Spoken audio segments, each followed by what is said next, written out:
A committee of advisors to the Food and Drug Administration voted unanimously to develop a simplified COVID-19 vaccine scheduled with the goal of getting more people vaccinated, especially children. Reporter Nicole Adila from our DC bureau has more on this story.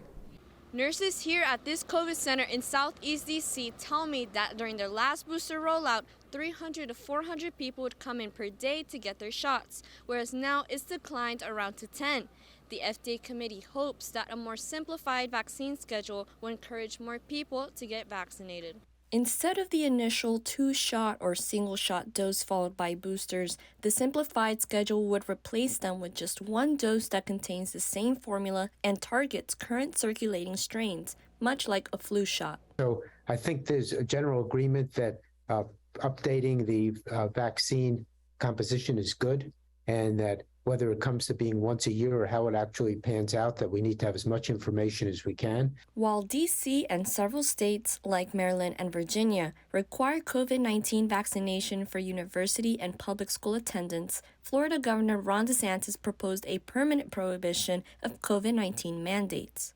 We need to lead with this by making all of these protections permanent in Florida statute, which we are going to do in the upcoming legislative session.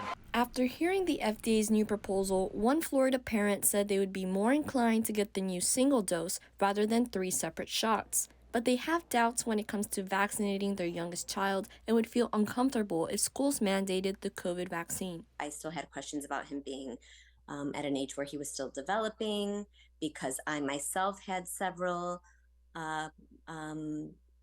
things that happened, or consequences or symptoms that I felt after I got the vaccines.